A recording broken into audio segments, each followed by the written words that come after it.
Welcome everybody to episode 13 of UnHacked. I feel like we're getting old. Episode 13. I was filling out this little launch your podcast thing, and it makes you write a description for the podcast. I thought, yeah, that's a great idea. What the hell is UnHacked? Because I've kind of been all over the map with it. So I'm going to read what I have right now, but subject to updates. When Russian hackers break into your business's computers, what will they find, and how much will it cost you? How long will it take you to recover? Can you recover? Here's the sad truth. 97% of these breaches could have been prevented with basic security measures. That's the pushback I always get. I don't have money. I don't have budget. I don't have time. We're just talking about the basics. But once you get hit, you cannot get unhacked. So there's the title of the podcast. This is a weekly cybersecurity podcast for small, mid-sized business owners and leaders, executives. If you're in charge, if you're going to be on the hook when something bad happens, this podcast is for you. And we're going to help you sort through the ridiculous, overwhelming pile of recommendations, costs, time sucks, and everything else. If you followed every security practice that was out there, you're done, right? You're out of business because you don't have time or money to do anything else. So we're going to help you sort through all that and look for the stuff that gives you the best ROI. So that said, for the listening audience, guys, if you want to get involved and participate a little bit better, go to our website, unhacked.live. From there, we've got social media links. We have a Facebook group we just started. We've got a YouTube channel.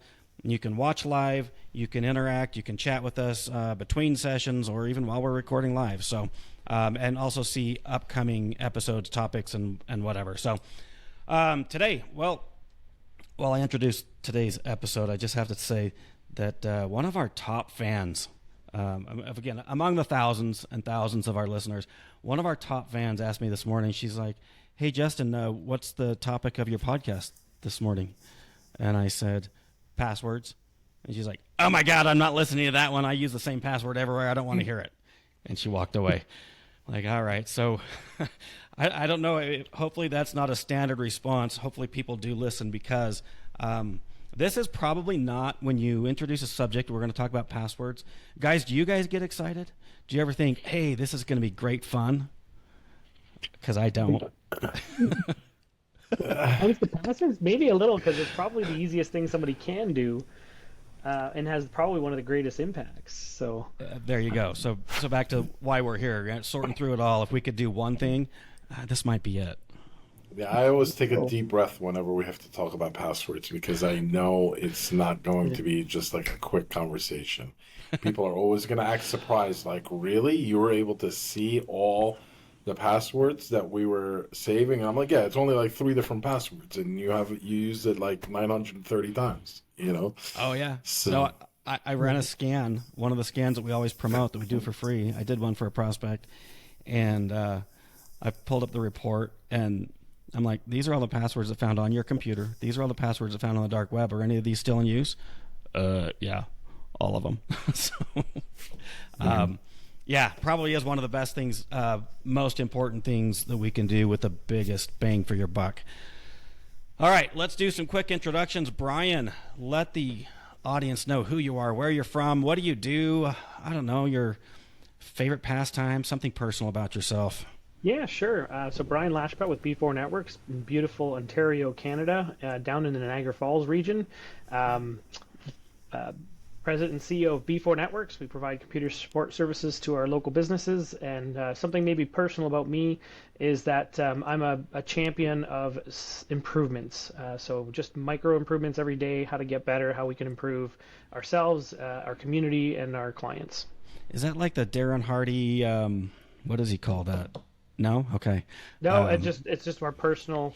Okay. My personal. Well, he wrote a book, sort of though. why, and yeah, I'm Okay. sure probably. I've adopted that as our personal why and a why for our organization. And I love yeah. that. I mean, it's one of mine too. Like, that's what I try to do with my quarterly meetings with my clients is let's look for one place that we can improve One just thing. a tiny bit. Keep doing it over and over. So I love that. Yeah. Absolutely love that. Real quick, Bryan and I met, I don't think we've introduced this. Maybe we have, but you and I met damn near 10 years ago. 10 years ago, actually.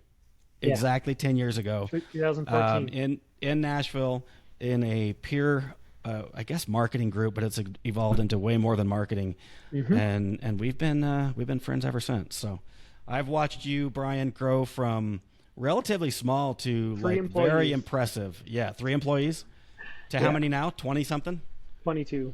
Very impressive. So love it. Are you trying to say that we're not friends, Justin? I'm not there yet. I haven't done your introduction yet, Mario. Jesus Christ, calm down. We're all pretty here, guys. Mario. Yeah. Hey now. No digs at me. Mario, same thing. Who are you? Where are you from? What do you do? Something personal, something interesting about yourself. So my name is Mario Zaki, CEO of Mastech. We are located in New Jersey, right outside of New York City. I was actually there this morning. We've been in business. This coming June will be our 20-year anniversary. Out of that 20 years, I was, 15 of it was just me. And with the emergence of cyber attacks and stuff like that, we are now much bigger. We're 11 employees now. So we're getting there, and every day I'm learning something new. And I can't say I'm improving as much as Bryan is. Nobody is. But every day we do learn. I do learn something new, and I try to pass it on to my employees and my customers as well. Well, I've got to say, Mario, if you were a solo entrepreneur, a one-man band, as it's called, in the IT world for 15 damn years, like, you deserve a trophy or an award. Or, like, if I'm in your shoes, I'm going to submit my name to a competition of IT companies and see if I could maybe be the best in the group. Have you ever thought about doing something like that? It's crossed my mind before. I did get a little push, from a group that I'm in weekly. They did force me to do it, even though I didn't want to write the essay, but they forced me to do it. All right. Stupid inside joke, guys. Mario and I have been friends, not quite as long as Bryan, but we all go back to Nashville and other places and hang out, and we try to get a little bit smarter, drink a couple beers together, and share insights in the industry. These guys here, the three of us are, we're a solid group of friends, but one thing I will say about this group is none of us are standing, like, how did the guy put it one time? You don't let moss grow on your feet, right? We're constantly working, improving, because in the world of cybersecurity, if you're not doing that, good luck, right? So, Mario, how long have you been in our group? Has it been 3 years? About 2 years. 2 years. 2 years Way off. Okay. But the thing is, when I joined you guys, I was pretty much, I think, 3 employees. It was just me, one other tech, and like an admin.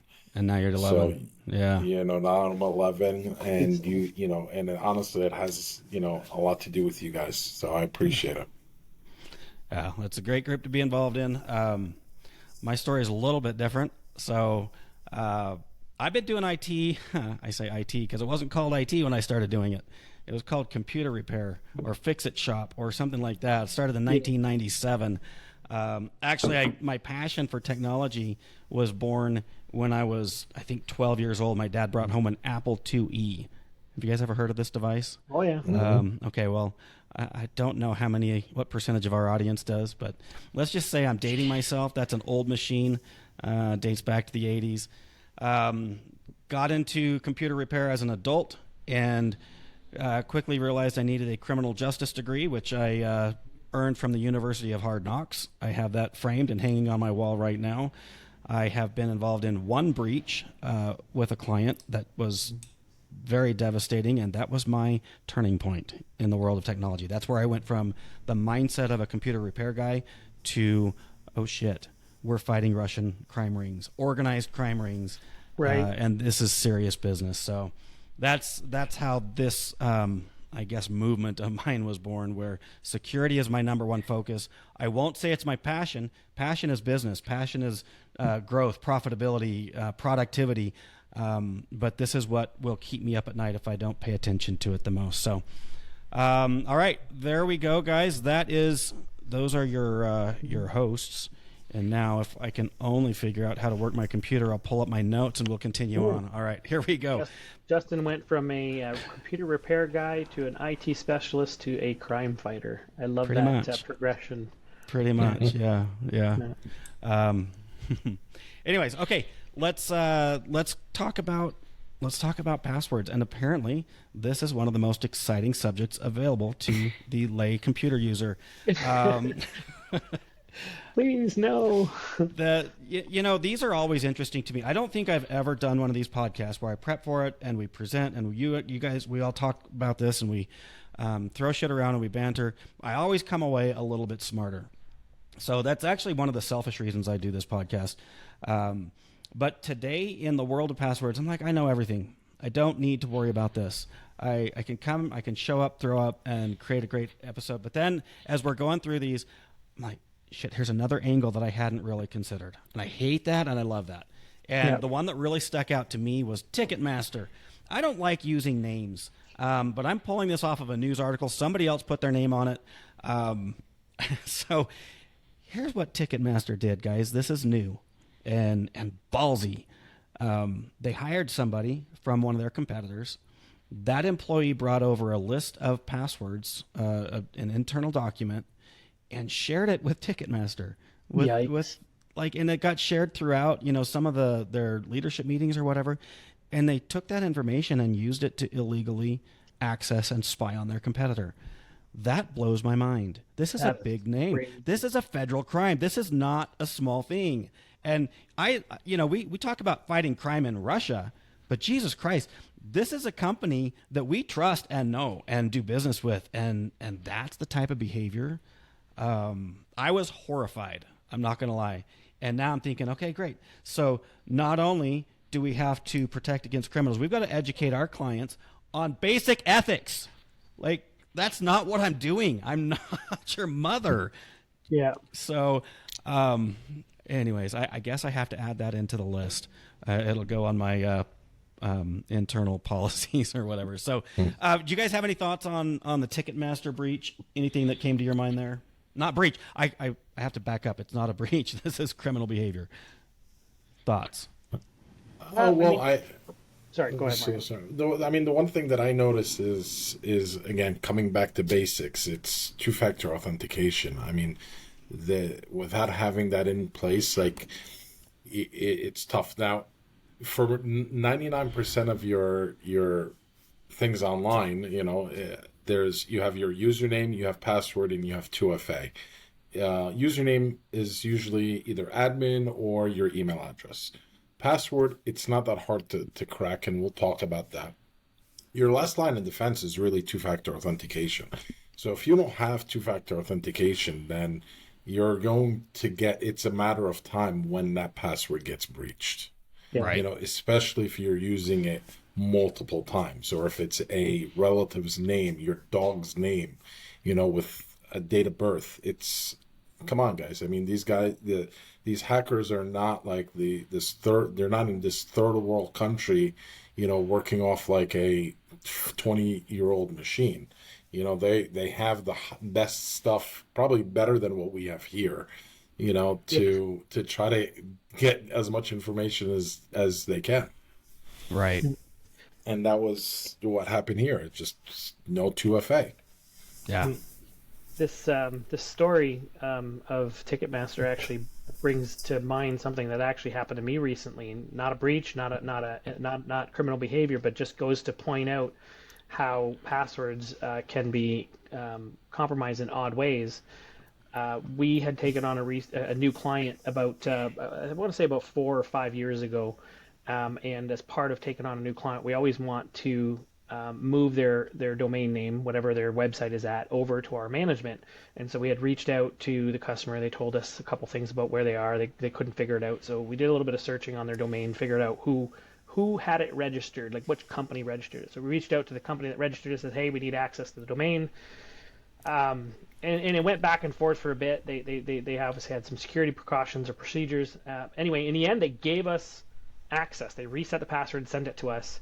And when we logged in, it turned out it was the previous MSP's entire list of clients and all of their domains. Shit. And so, of course, I'm an ethical person, so I hopped on the phone immediately with them and said, hey, guys, like the domain company gave us access to this. Here's the login, here's the password, change it immediately. Obviously, I don't want anything to do with that, right? And of course, they were like, yeah, we realized that it happened, and we were about to reach out. It's like, yep, nope, want nothing to do with that. Anyway, the point being is that somebody at that domain company, and I'm not mentioning names, they did something that they should not have. And had 2FA been enabled, and we'll dive into that, how the precaution or the procedures we could use to protect against things, but that would have been a non-issue completely. So you're talking about the registrar did this? The registrar messed up? Yep. Okay, so guys, a registrar is where you go to register a domain name. So GoDaddy is an example. Network Solutions used to be the big name. There again, I'm dating myself because they're kind of non-existent. Are they? Do you guys ever use NetSol anymore? I know they're there, not as much, but they're not very. Not as much. They used to be the name, and now GoDaddy took that from them handily. Anyways, so that's a big. Yeah, it was a registrar. Script. Again, won't mention names because right. A, I don't remember, and B, I would never do that anyway. Right. Damn. Okay, that's a big one. Yeah, it just got I don't know. It came to mind when we were talking about this. So yeah. Well, here's another interesting thing about the Ticketmaster situation is exiting employees. How in the hell did this guy walk away with a list of internal passwords? Right. Those shouldn't be documented. I've got scans running on my clients regularly right now, and I just got one popped up for 2 different workstations in one of my clients. The scan picked up a spreadsheet with passwords. That's where they're storing passwords. I'm like, oh, but they locked the spreadsheet with password. Right. Justin. Right. That's secure. Is that secure? Works. That works. Yep. Also, another good way to do it is to write your passwords on the bottom of your keyboard or something. That's because nobody checks there. So, no. Life Hacks by Justin Shelley. Follow me for more advice. Yeah. So I we've got to be careful what information we're letting our employees have access to in the first place, and then when they leave, you got to get that back. And there has to be a procedure in place to know what they had access to and how to revoke that access. So, right. Again, this one kind of floored me. Not something I think about when I think about passwords. I think about password management tools. I think about 2-factor authentication. I think about rotating passwords. The normal blah blah that we always hear. But damn. Okay. All right. Let's move on. Let's let Ticketmaster rest for a minute because they've received a severe enough beating for the moment. And I think, Bryan, you wanted to talk about New York City. Yeah, I don't remember the exact year, but I remember reading about this. So I looked it up a little bit, and essentially, it's going to be a very short conversation because there's not a whole lot of information about it. But there's New York City Law Department. They had an attacker basically had access or got access to an employee's stolen passwords. So here's the kicker. They had put out a policy years before indicating that they had to have 2-factor authentication enabled, and they complied, quote unquote, with that requirement and attested that they had 2-factor authentication across their entire employee base. And surprise, surprise, they did not. And so the attacker got access through that employee's account, and the damages were essentially that the attorneys for the New York City Law Department were unable to basically access any electronic files for weeks and weeks after the incident, causing huge amounts of delays and cases that attorneys were working on. They weren't even able to basically prepare depositions or answer complaints or submit briefs. So it made the news quite extensively back then. And it's sort of like anything else, cybersecurity, they tend to, fall off of people's radar. But I felt like that one is a pretty important one to bring up because, this is one person having access to something. And we'll talk about, I'm sure, later on in the podcast about, how to limit the damage, even if a password does get breached through least privilege, but I think I'll end it there for now. Well, okay, so let me dig into that though. 2-factor authentication, they were required to have it. They said they had it. They didn't have it. Did it ever get to the in the weeds about how that happened? Who was responsible? Was it something malicious that disabled it? Was it just somebody didn't do their job? Somebody didn't do their job. Somebody who here, listen. When you have something like 2-factor authentication being a mandatory thing, it's not a set it and forget it. I mean, you can configure most systems to require it, but in a lot of cases, they can be disabled on an individual case-by-case basis. For example, if you're resetting someone's password, or if they got locked out and they need to gain access to it again, there's a mechanism in the back end for us to take off two-factor authentication Right. off that account temporarily. Maybe that's what happened, but it was not an attacker that removed two-factor authentication in this particular case. It was just either never turned on in the first place, or had been temporarily disabled and maybe forgotten about. So one of the things I like to tell people is that if security isn't a giant pain in your ass, you're doing it wrong. And one of the things that I have seen is that, I mean, two-factor authentication is a pain in the ass. I hate it. I can pull up my phone and show you, like, I have dozens and dozens of, apps set up on my MFA authenticator. I hate it with a passion. And if I hate it and I live in this world and I know the ramifications of it, our end users hate it even 10 times more. And not only that, but they hate us for making them do it, right? Yeah. So it's not really that much of a stretch to think that somebody had a legitimate reason. They were angry, they were emotional, whatever. They had to have 2FA turned off for a period of time, and then maybe they forgot to turn it back on. I have run into that before. Yeah. But it does. I wish we knew, but I can theorize or maybe just illustrate. One of the human brain is wired with two very specific flaws that hackers love to breach, and one of them is that we like to avoid conflict, and the other one is that we are wired to help people. Yes. So you've got some poor lowly help desk person who gets a call from whatever lawyer who has to get into his shit, and he's got to get it right now because there's whatever he's prepping for, and this is a big case, and it's like, get me into my stuff right now or I'm going to have your job or whatever, right? So that you've got to avoid conflict and trying to help. Both of these, you're hacking this dude's brain, whoever disabled MFA. Now, again, I don't know that that's what happened, but it certainly could be. It's very similar to what happened at the MGM in Vegas, right? It was that type of an attack. So maybe not. But it does illustrate the importance of constantly reviewing, having our internal standards, constantly reviewing them, constantly double checking, because I've got policies that say you have to have 2FA as well, and I have found them turned off, and I don't know how they got turned off. Yeah. Right? I don't know. So we have to constantly be reviewing that stuff. So, and like what we were talking earlier, like it doesn't really, like the IT people, your MSP, they don't really want to force this upon you, like it's just their job.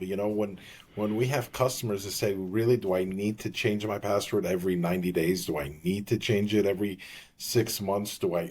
Can I really not reuse it again? We're doing this because of this is what you're paying us for. You're paying us to be secure. You're not paying us for saying, oh yeah, no problem, let's make a password 123, Yeah. Yeah, it's one thing I learned a long time ago. I will never be a yes person. If I go to a hospital and say, well, do you really need to use antiseptic? The doctor's not going to say, well, for you, Brian, no, we won't, because no, they're just. And I don't want to pay for that antiseptic. Yeah. Or I'm going to my accountant, and do I really have to claim all this income? They're not going to say no, and if they do, they're unethical, and they'll probably go to jail because they're professionals and they have an association. It's the same thing for me. I refuse, and we don't have an association, FYI. So I don't know if we want to dive into that, but. Well, I mean, if you put bring this home to us, because I'm talking about the lowly technician, but when I've got a client who's writing the check and it's a sizable check and I need that money, and they come to me and start bitching about this stuff, I mean, sometimes it's hard to sell a password manager. This is why I'm actually excited about this episode, is because I've been trying to pitch password managers to my clients. Adoption rate is abysmal. It is. There's a financial cost to it, and then there's the learning curve. You've got to get it set up. You've got to get it configured. You've got to get all your passwords into it. It's kind of a pain in the ass. And glorious once it's set up, though. Whew. Oh, I can't live without it. And, I know. But getting somebody to adopt it when they are used to opening up a spreadsheet with, I'm not kidding, I've seen spreadsheets with dozens of pages and thousands of passwords that they just have to do a Control F to find it in the first place. Oh my God. And they'll print that thing off and hand it to me and say, hey, I need you to do X, Y, Z. I'm just like, Jesus Christ. How many of these are floating around? How many copies are out there? It's crazy. So, funny story for you. So, my wife refuses on using a password manager. And it took me a very long time to convince her to at least use a more advanced password setup than whatever she was using. She can't remember any of it. Every time she needs to log into something, she always has to do forgot password. Oh And yeah. then she puts it in and then ends up having to reset it every single time she wants to log Yikes. into even her Apple iTunes, you know? Yep. So Is she I my just look at client? her, I'm like, Is she my client? Because possibly. I swear to God, I've got a client exactly like that. Reset every single time they need to get into something. And then I go set up. I did. I shit you not. I went and set up personally. Owner to owner, right? Business owner to business owner. I sat down, set the thing up, and I still get calls all the time about lost passwords, forgotten passwords. So adoption rate is a trick. And again, none of this stuff is easy, but we really are trying to filter through the noise and recommend the stuff that's going to give you the biggest bang for your buck. And password managers is one I cannot recommend enough. So, all right, let's stop beating that horse for a minute. And Mario, I think you've got a breach you wanted to talk about. Yeah, so I wanted to talk about Verkada. Now, Verkada is not really a well-known name like New York City or Ticketmaster, but they are a high-end security surveillance company. And they are in places like Tesla facilities, jails, Equinox gyms, and stuff like that. Their cameras are not cheap. And the beauty of them is that they record right to the cloud. You don't need a box. You just need internet for these cameras. They actually sent me I think it was like a $5,000 camera to demo, and the day it landed on my desk, I actually went to go and I typed in their name to go to my login so I can set up an account, and all this stuff came up about how a day or two prior they were breached. Yikes. Now, they were breached just by basic, bad password management. And what ended up happening is these hackers gained access to over 5,000 security cameras and some access door controls for companies, like I said, Tesla, Equinox, and stuff like that. So they And could I remotely open the door? Yeah. Oh, They, and the thing is, I remember they were uploading images of or videos of jail cells, the Tesla facility, like their certain warehouse areas in Teslas. I remember seeing pictures of that, and right away I saw this. I'm like, I could obviously, first of all, it's very expensive, so it's only for a specific type of clientele. But I'm like, if I can get these clientels to put one of these things in, one of these cameras in, or several of these cameras in, and they get breached like this, it would look bad upon, myself. But, reading about it, they say that, it was literally just an admin password that was leaked online because of a misconfigured server. And it literally gave them access to to the whole kingdom. And, it's, and like I said, these are high-end names like Tesla, Equinox, and government offices and hospitals, schools. If it's a school, you don't want your kid, a video of your kid to be posted online, So Mario, Um, quick question for you. Did you install this camera at any of your clients? No, I did not. And why is that? So they lost a potential customer And not just one. because, Yeah. but by then the damage was Damage is done. done. So I often wonder about things like that because obviously there's a reputational damage of a breach, right? There's the legal implications of a breach, but then there's the reputational damage of a breach, and in most cases, it's really hard to come back from that. And sometimes I wonder though if those companies who got breached, if they aren't the ones that you want to go with because now they've experienced it, right? Now they know what it's like. And you know how they say, like, you typically don't make the same mistake twice. Those companies are Or we probably hope. we hope. You probably think that those companies are going to be a lot more secure now, lesson learned. But point being is, if you do get a breach, they're not going to be blaming the attackers. They're going to be blaming you as an organization. So when we're talking about cybersecurity, we're really talking about your reputation. And this is a good point because, again, with the theme of a podcast, we're trying to sort through the overwhelming recommendations, the cost, everything involved in cybersecurity. There is a cost associated with it, but when we're out trying to promote something and somebody's complaining about $6 a month for a password manager or whatever, you have to put that against the cost of a breach. And when we talk about the cost of a breach, we typically talk about the hard costs. But it's hard to quantify the reputation costs like we're discussing here. The emotional costs on your individual employees or the leadership team or whatever, I mean, those costs aren't quantifiable, but they are devastating. You're talking about a $5,000 camera, and okay, they lost one sale to you, but it doesn't take that many sales with a company selling high-end products to really do some damage. So yes, we want to minimize the cost and effort in preventing these breaches, but like we always say, you can't come back from it. You can't get unhacked. So you've got to do your due diligence. You have to. Yeah. So okay, high horse, jumped off of that. What else did you need to discuss on Verkada? Am I saying that right? I have never heard of these guys, by the way. Verkada. I did have a question. I'm assuming this was some sort of a ransomware, like an extortion. Were they asking for money? If they're uploading clips that they found and they're showing the world, hey, we got them, what were they asking for? You know what it is? I didn't see anything about what they were actually asking for because I know within 6 hours they were able to get them out.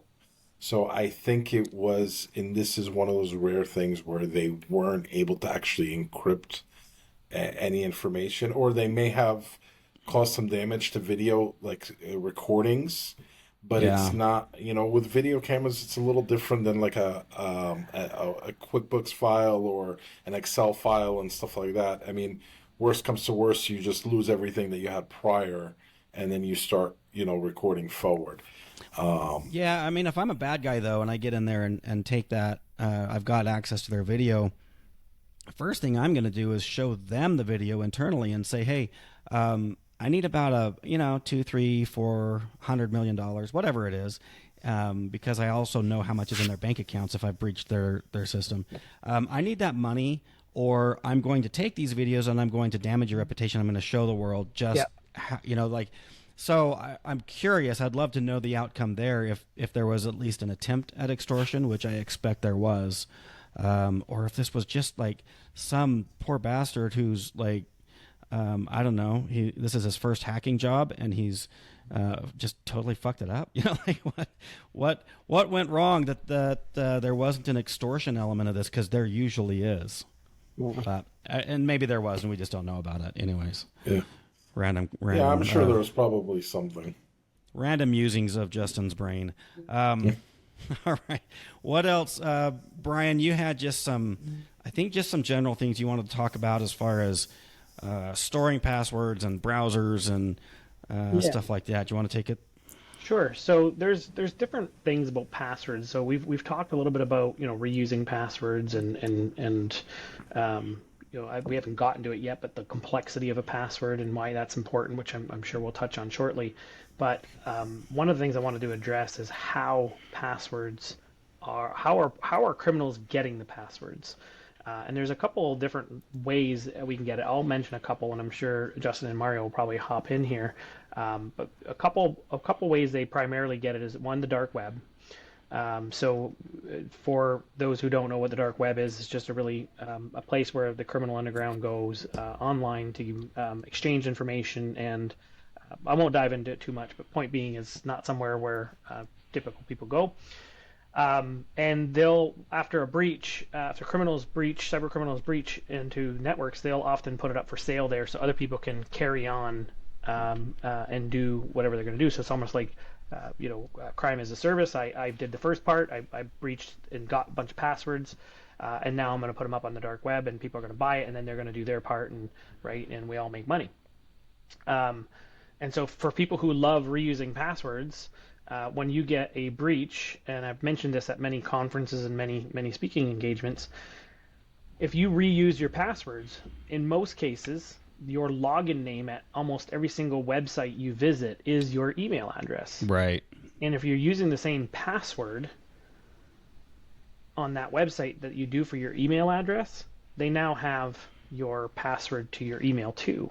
And what can you do with a password to an email? Pretty much reset every single other password there is. Yeah. Right. So that's one way that they can get access to your passwords, is by reaching into your email by using your password that may have gotten compromised somewhere else, because people love reusing passwords.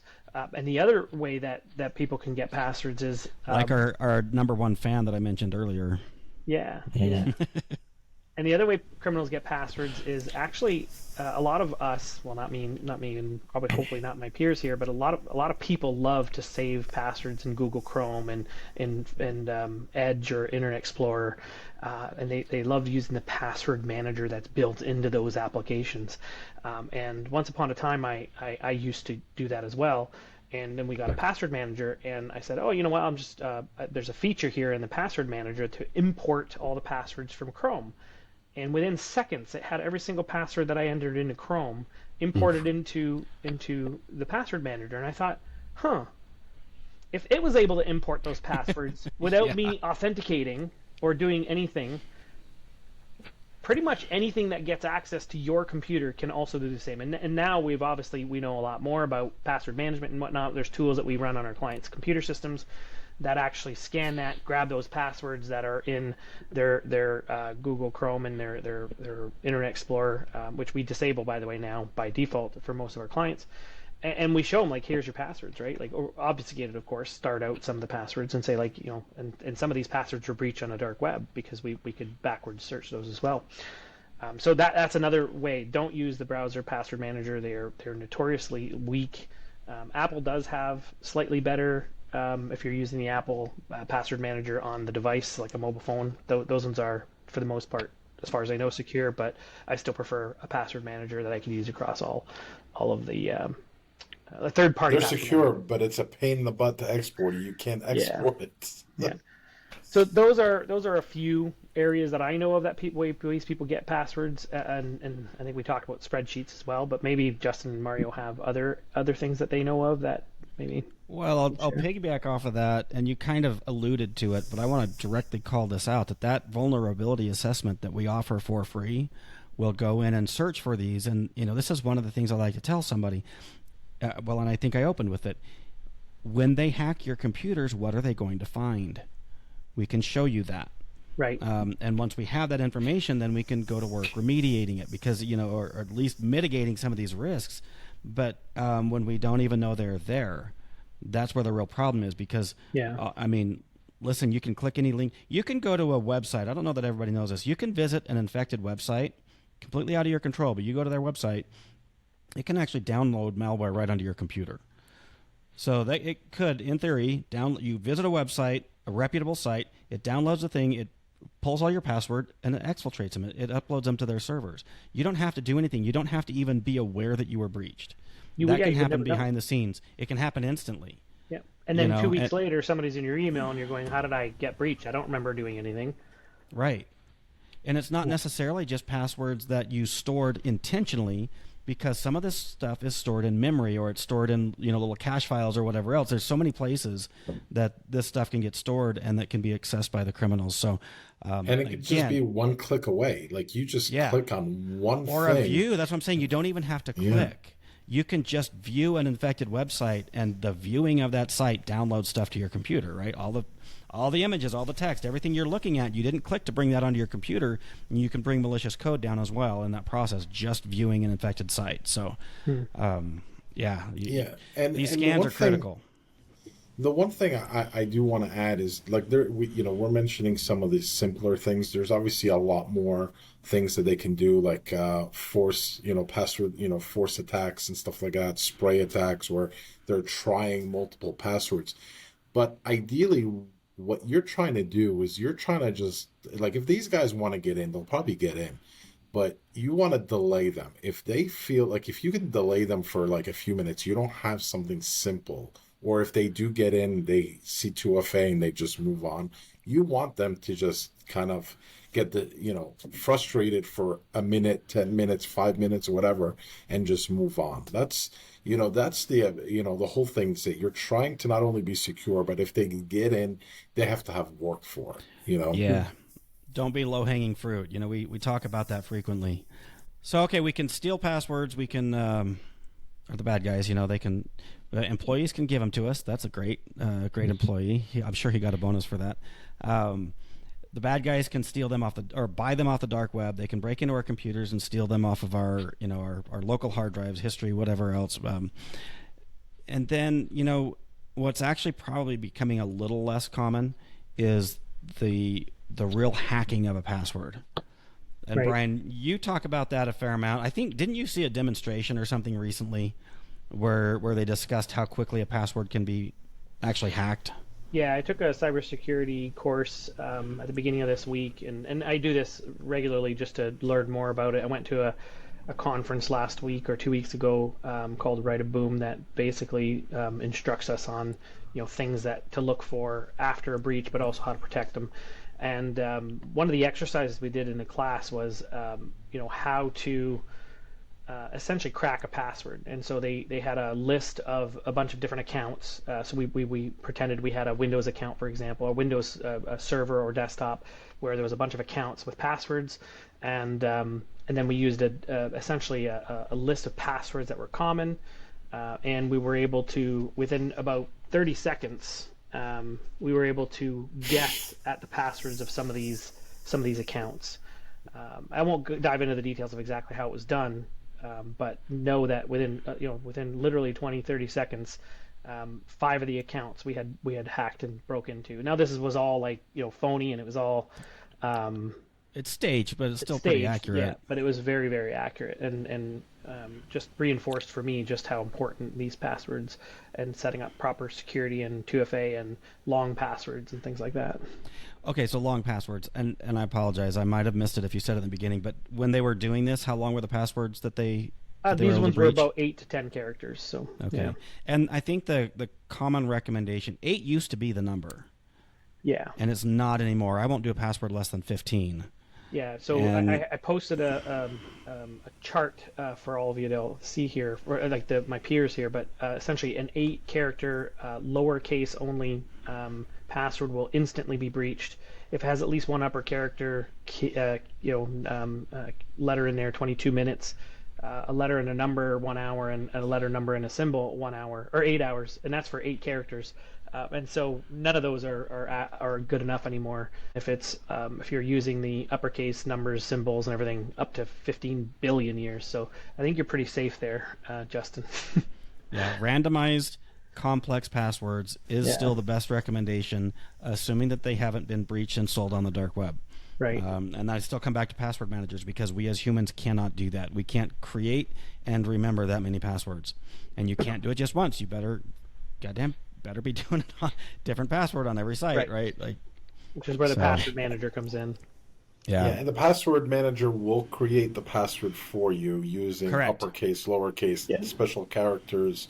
You can set how long you want it. I think mine default is 20, and you don't even need to even look at the password. All you have to do is click on generate and then click on save, and it saves it right onto the website.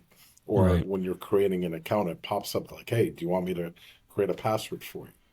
And you click on yes, it injects it right into the website, and it saves it automatically. You will never actually, because you look at the password, it's just a bunch of letters, numbers, and characters. Yeah. Right. And there is new technology out as well. I don't know if we were planning on talking about it, but I figured I would. Google, Apple, and Microsoft got together and established a standard, and then there may have been other companies involved, but those are the 3 I remember, about pass keys, and that's a newer technology that's slowly worming its way through all the different places. So if you see that terminology, pass keys, it's essentially a passwordless solution, and now instead of remembering a long password or having to do anything like that, your password manager actually stores essentially what I would consider a certificate or a long string of characters that even you don't know, and even a criminal, and then you require like some sort of authentication, like a fingerprint or something, to be able to send those credentials over to the website. And I won't get into all the details, but password list essentially is coming, and it's called passkeys. So if you see that anywhere on a website, you may want to consider switching to that technology over a password. Yeah, essentially you'll just get like a pop-up on your cell phone, and it'll show you like the location that's trying to log in, and obviously if it's you click yes and it just logs you in. If it's no, don't click it, but if it's you just click on it and you're in. There's no passwords. For the pass keys, it doesn't do that. You have to be the one who's initiating the connection for it to send the key. It's not a push technology. So. Oh, okay. Yeah. All right, guys. Well, I just want to point out, Bryan, I think it was you, as we were prepping, we hadn't even hit live yet, and you're like, this is going to be a short one. We don't have very much to talk about. This is going to be like 10 minutes, but those are great. So we're now 45 minutes in, 46 minutes in. I hope it wasn't too boring for those who hate the topic of passwords, but let's go ahead and wrap up. Again, simplifying, cut through the noise. Passwords are a giant pain in the ass, and they don't always work right. That said, this is the world we live in. Even though new stuff's coming, today we still have to use and manage multiple complex passwords. So, if we're talking about how do passwords get breached, we've hit that. It's usually an employee who stole them and handed them off to your competitor, or it's some malicious criminal. I guess that's the same thing in this case, but how we know about it is we've got to scan. We have to be, informed. And I love this topic because it's kind of what we're preaching every week is let us come run this free scan for you. It's painless, it's simple, it's free. And all you do is walk away with free information. Do what you want with that information later. I suggest you hire us to fix this stuff, but at least know about it, right? So we run dark web scans. We run scans on your local computers. And we give you that information. So now once we have that information, my number one recommendation comes back to password managers. And 2FA, it kind of goes without being said, hopefully, but not really. So those are the answers. You guys have anything else that you picked up from our recording today? Well, just want to add about the vulnerability scanning. Even if you've had one done recently or 6 months ago, vulnerability scans, security is always changing, threats are always changing, everything's changing constantly, and so having a vulnerability scan done on a regular basis is recommended. So if you've had one done recently or last year or half a year ago, get it done again. It doesn't cost you anything for having one of us do it, and it will just give you that peace of mind knowing, hey, I've gotten a relatively new vulnerability scan that I can now remediate anything new that's come up that's changed in the industry since the last time I got one done. And if you partner with one of us, then you can have that scan ongoing, through part of our services. So, question: you'll get a notification.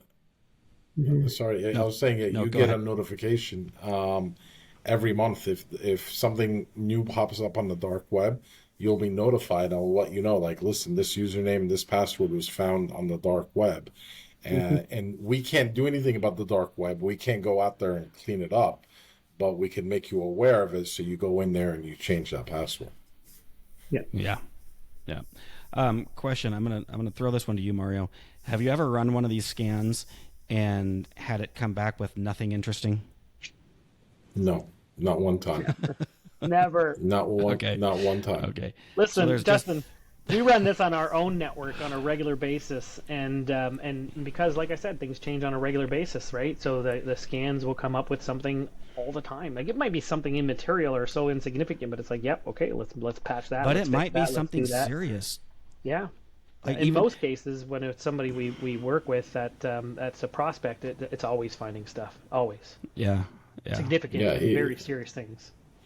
Yeah, and it's a lot of the scan is more to make you aware, like, this is stuff on your network. Like, I'll give you an example. It will tell you if any of your computers have remote desktop protocol available, like open on your network. And this is something typically used for people like are using like a VPN connection to remote into their computer. In most cases, this is needed if they're using a VPN connection. But if they're not, you want to turn it off because there's no need to have it on. So even they may find some stuff that you're aware of, but it also may find stuff that you weren't aware of. Right. Yeah, you got to do that. Got to do the scans. We do them internally. We offer them out to the public at large. I've even I hesitate to say this because these are not designed for like single computers or even, I mean, generally speaking, we're targeting clients that have 10, 20 plus workstations. It is where we do our best work. It's where these scans do the best work. But I've run them on individual computers and pulled down a ton of information that was critical. I'm like, we got to work on this right now. Yep. Whether that's friends or family or some of my smaller clients. It's just it's got to be done. Got to have this information if you're going to fix it. To do that, to schedule one of these, all three of us are available to do that. We cover, the northeast parts of Canada, Texas, Nevada. But if you're outside of our area, get a hold of us anyways, any of us, it doesn't matter. And we can put you in contact with one of our partners who does the same thing. We're all members of a network of IT companies nationwide. I think there's roughly 1,000 IT companies part of this network. So we can definitely help you out. Don't hesitate to reach out because you're not in one of our service areas. Great. To book that call, just go to unhacked.live. Don't go to .com.